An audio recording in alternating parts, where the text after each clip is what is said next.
Olá, como estão? Hoje nós vamos retomar, esse nosso percurso de debater o desenvolvimento da psicanálise e as descobertas do Freud a partir dos casos clínicos. Nós fizemos numa primeira parte uma discussão, um estudo sobre as descobertas do Freud associados ao Joseph Breuer e a sua experiência com Charcot, principalmente no caso da Ana O, que não é um caso tratado pelo Freud, mas que ele acompanhou, juntamente com o tratamento que o Joseph Breuer fazia desse caso e as descobertas clínicas que apareceram a partir dos relatos do próprio Breuer. E hoje nós vamos nos concentrar no caso da Elisabeth von. A Elisabeth von, ou a Ilona Weiss, uma jovem de 24 anos, que para poder escrever o caso, o Freud a denominou de Elisabeth von R.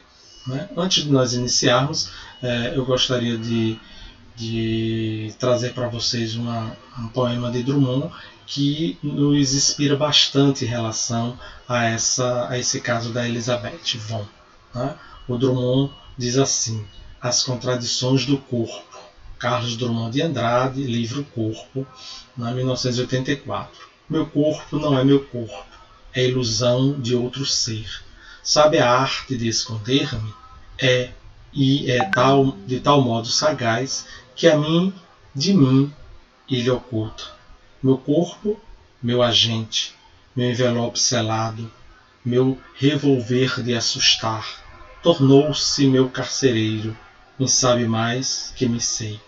Meu corpo apaga a lembrança que eu tinha de minha mente, inocula-me seus patos, me ataca, fere e condena por crimes não cometidos. Então é muito interessante porque o caso da Elisabeth von vai nos apresentar uma série de detalhes a respeito dessa questão do sintoma no corpo e a respeito do recalque, que são dois temas muito presentes nesse estudo do Freud, Sintoma, recalque, trauma.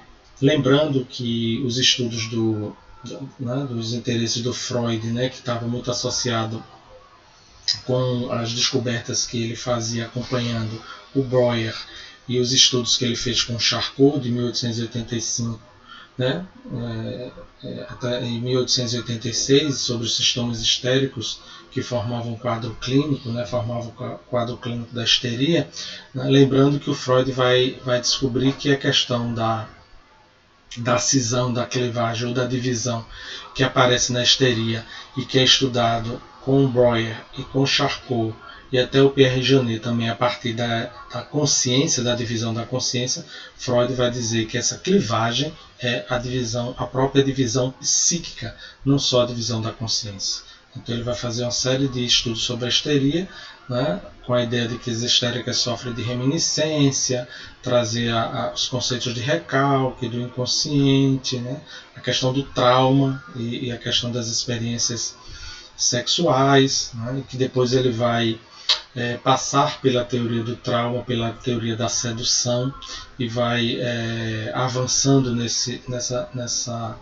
nessas suas descobertas. Então o Freud ele vai ver essa questão da questão do trauma, por exemplo, que ele vai chamar de do afeto traumático, de um afeto estrangulado, que tem a ver com esses relatos das histéricas. E uma coisa que é interessantíssima também, que o Freud vai avançar nesse sentido, não só sobre a questão da divisão, que a divisão passa a ser não só da consciência, mas passa a ser a divisão da própria psique, também há uma nova temporalidade que o Freud trabalha.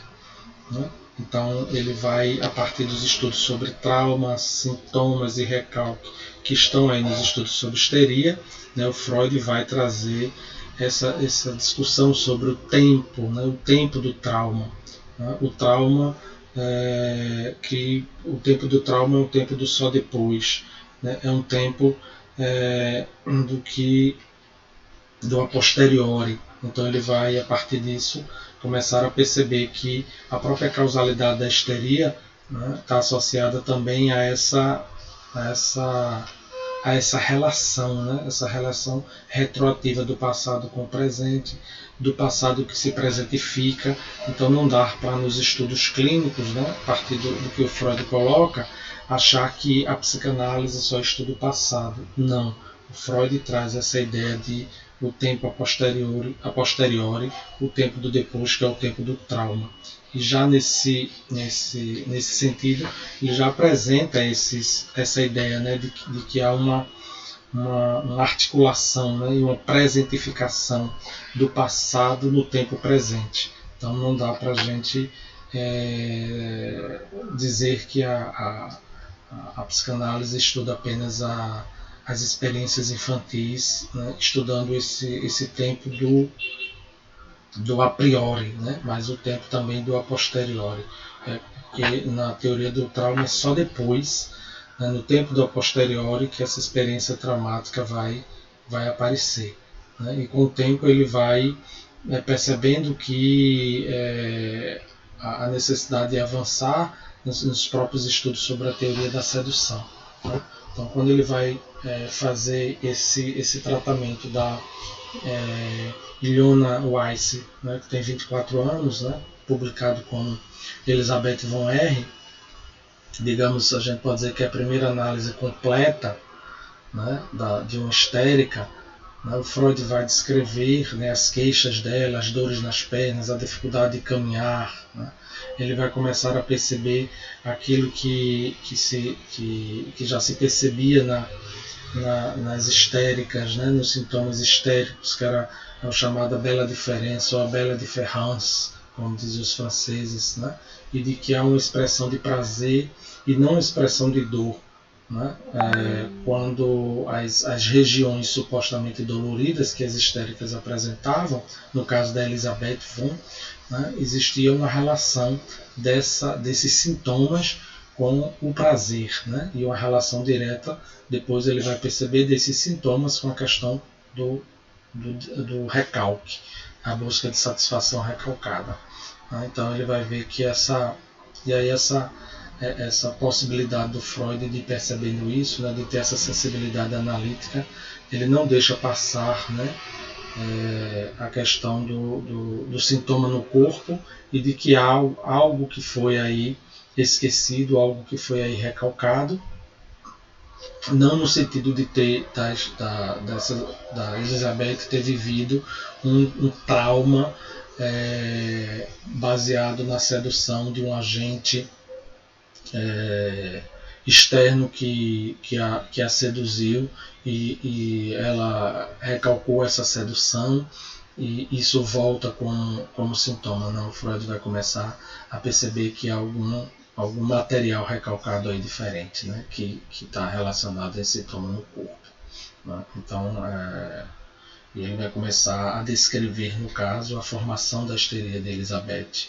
Qual foi a primeira vez que ela começou a sentir as dores, né, as dores nas pernas, e as dores nas pernas estavam diretamente ligadas ao lugar exato onde repousava a perna do pai, né, que ela tratava, ela fazia curativos, né, porque a família era uma família, digamos assim, aparentemente bem organizada, feliz, mas na medida em que o pai adoece, ela se coloca no lugar, né, de cuidar desse pai. Né? Então, essas dores que ela sentia nas pernas tinham uma relação direta com esse mesmo lugar onde o pai colocava as pernas dele para ela fazer curativo. Né? Então, ela vai começar na medida que ela começa a cuidar desse pai, ela começa a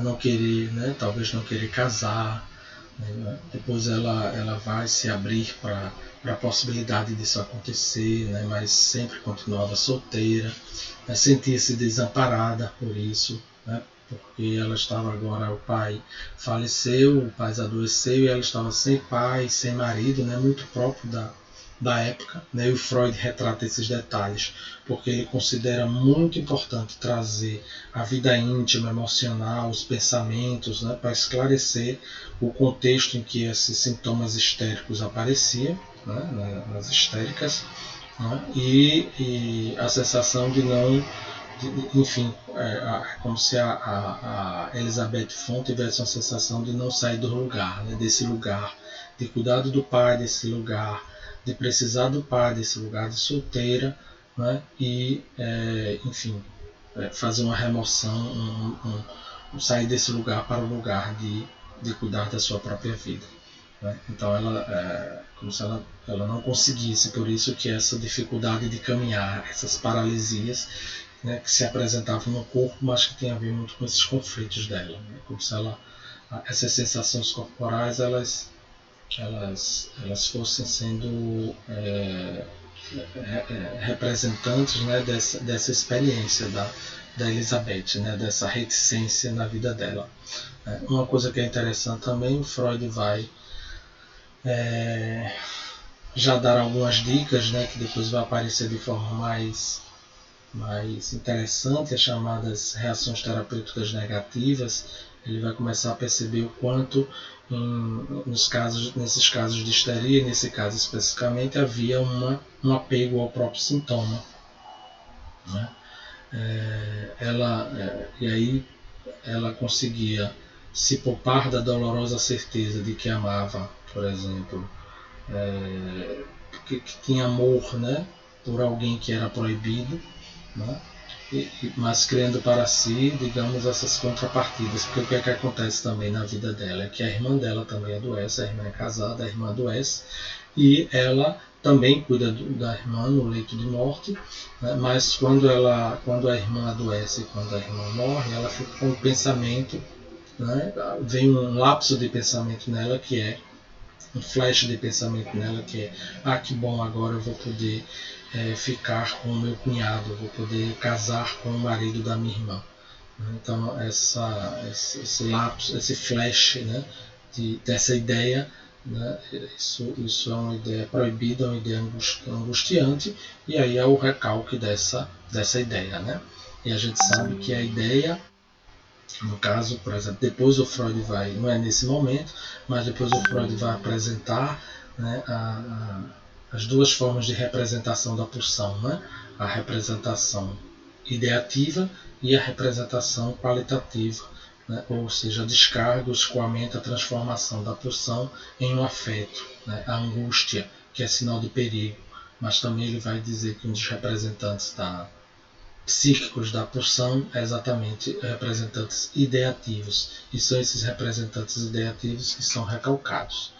Então né, ela vai desenvolver, digamos isso, embora Freud nesse momento não tenha essa teoria, mas é algo que já é um indício dessas descobertas do Freud, né? Lógico, nesse momento Freud tinha aquelas influências, né, da ideia de estados hipnoides, né, de devaneios amorosos, de sugestionabilidade, que estava muito presente na ideia da histeria, né, mas tem uma outra questão aí que vai aparecer para o Freud, que é quando ele também vai abandonar a teoria da sedução, que é a questão do recalque, né? Então, ela tinha vários conflitos, a Elizabeth von, né? A doença do pai e a necessidade dela também de ter uma experiência de felicidade, de ter ideias eróticas, né? Isso confrontava com as ideias morais, né? Culpa de ter saído enfim, para um baile, né? De ter saído com alguém que ela tem interesse, e quando ela volta o pai piora, né? Então essa experiência, né, vai causando nela esse conflito, né? O desejo de ter um marido, né? Como a irmã tinha também um marido, e depois desejar o próprio marido da irmã, né? Quando a irmã morre, né? A ideia de que ela estaria livre para ficar com o marido, né? Então isso é mais ou menos um certo sinal, né? Certas primeiras, pela própria acessibilidade clínica do Freud, as primeiras ideias dele sobre a questão do desprazer neurótico, né? Na verdade, o desprazer neurótico é um prazer que não pode ser sentido como tal, por conta das censuras superegóicas, das punições superegóicas. O Freud vai ver isso depois, né, lá para mais além do princípio do prazer, mas nesse momento, do caso da Elizabeth, ele já dá umas certas intuições em relação a isso, né, essas suas descobertas clínicas. Então, frente a essa diversidade de tempestades psíquicas, de ideias intoleráveis, há uma divisão da consciência, mas não só uma divisão da consciência, mas uma divisão da própria psique. Né? E aí vão se formar uma diversidade de grupos e elementos psíquicos, né?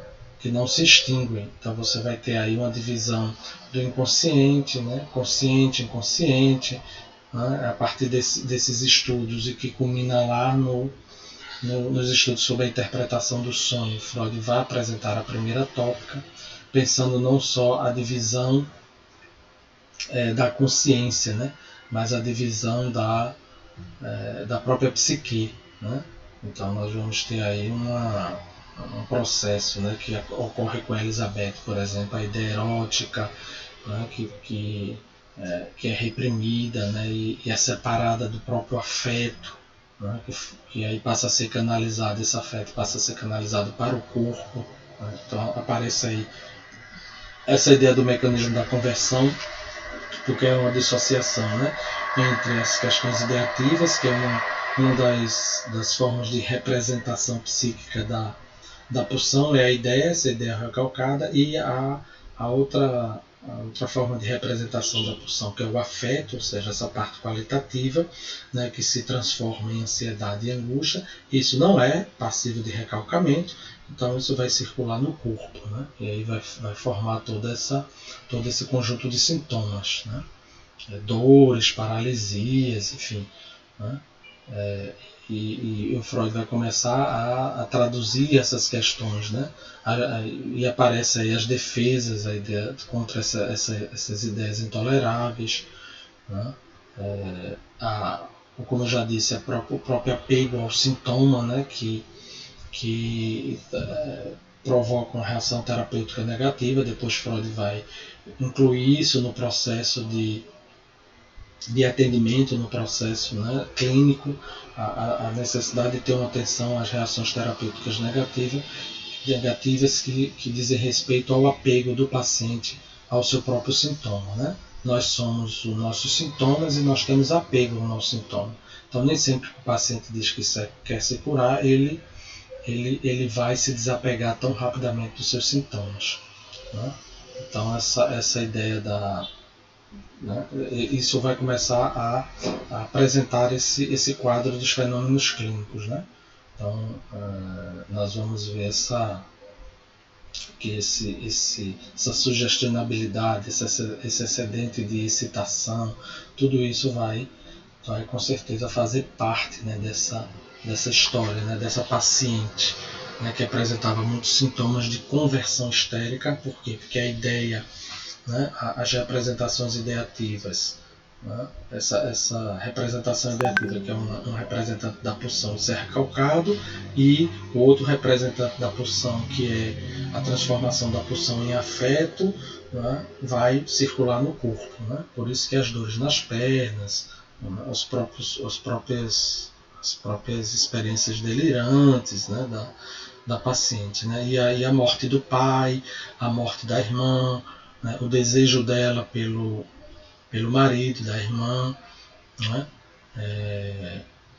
Então Freud vai concluir nas suas investigações que, primeiramente, a Elizabeth adoeceu, né, nesse primeiro momento, em função dessa divisão, não divisão da consciência, mas dessa divisão psíquica, né, entre um caso amoroso e os cuidados do pai, né, quando ela sai para o baile. E no outro momento, o caso da morte da irmã e a paixão dela, o desejo dela pelo cunhado, o desejo, na verdade, de ter o marido como a irmã tem, e quando a irmã morre, adoece, né, e morre essa ideia de que talvez o marido da irmã possa ser o marido dela. Né? Então o Freud vai perceber que há aí uma relação direta no seu sintoma, né, entre as questões amorosas, as questões do que a gente pode chamar depois de desejo, né, e as proibições, né? As proibições superegóicas, a censura superegóica, tanto no caso do pai, que o pai está enfermo e ela sai para o baile com um pretendente, quando volta o pai está pior, e no caso quando a irmã adoece e que ela vai cuidar da irmã, ela pensa na possibilidade de que o marido da irmã passe a ser o marido dela, né? Então, do ponto de vista técnico, esse caso é muito mais complexo, né? Muito mais interessante, complexo, do que o próprio caso da Amy Von, né? E aí, inclusive, nesse caso da Elizabeth, o Freud abandona definitivamente a hipnose, porque não é uma paciente hipnotizável, né? Enfim, ele já vem abandonando esse processo, né? Para ir fortalecendo essa questão da associação livre, como nós vimos, né? E também ele vai, digamos, aprofundar outras questões, né? Que dizem respeito ao caso da Elizabeth, né? Então, o fator, né? A morte da irmã, né? O desejo pelo cunhado, né? Muitas vezes a gente pode talvez entender que a Elizabeth talvez tenha se sentido culpada ou responsável pela morte tanto do pai como pela morte da irmã, a responsabilidade dela diante desse desejo pelo cunhado, onde é que isso, né, vai fazer essa relação entre sintoma, corpo e recalque, né? Então nós vamos ver uma série de investigações importantes, né, que o Freud vai fazer nessa questão, né? Se todos esses processos também que a Elizabeth passava, né, como ela descrevia isso, como ela narrou isso, né? Qual a importância disso para as próprias descobertas, né, do Freud nesse processo, né? Então nós vamos ter aí uma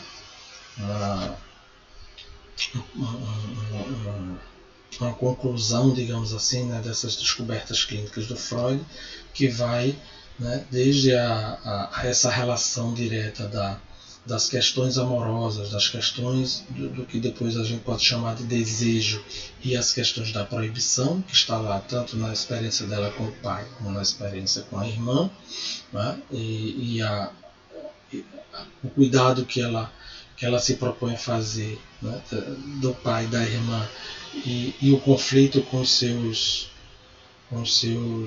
sua busca amorosa, né? E ela passa essas ideias, ela recalca, mas a parte da representação da pulsão que se transforma em afeto vai circular no corpo, né? Então Freud vai começando a perceber também, né, cada vez mais o abandono da teoria da sedução, né, como causa, né, como origem da histeria, né, para uma origem da histeria nessa divisão psíquica, que é o conflito amoroso, o desejo, né, e as questões das proibições, né? E que cada vez mais ele vai desenvolvendo isso e vai mostrando que há uma relação aí direta, né, com essas questões, né, do desejo, né, com essas questões do prazer e do desprazer na neurose, né? Então, que depois ele vai melhorar isso quando ele sai isso mais na história no livro Mais Além do Princípio do Prazer, né? Então nós vamos ver aí que desde os estudos lá, né, que ele fez lá com Charcot, por exemplo, né, todos os estudos que ele fez lá com Charcot, né, na França, ficou hospedado no Hotel Brasil, né, e depois ele foi fazer todos esses estudos lá, né, com o Charcot, as experiências que ele tinha lá, né, com tudo que o Charcot apresentava do ponto de vista das técnicas aí do Charcot, né? da experiência dele lá em Salpêtrière, né? Enfim, até todas as experiências dele no que diz respeito ao tratamento o acompanhamento do tratamento da ANAO, né? Enfim, todas essas questões que vão ser importantes nesse trabalho. Então, no caso da Elizabeth, são essas as questões que ficam relevantes, né, para as descobertas clínicas do Freud. Até a próxima, e nós vamos continuar desenvolvendo aí essas descobertas do Freud a partir dos casos clínicos, e posteriormente nós falaremos sobre o caso, né, caso Dora, ou a Hilda Bauer, mais conhecida como Dora. Um abraço e até a próxima.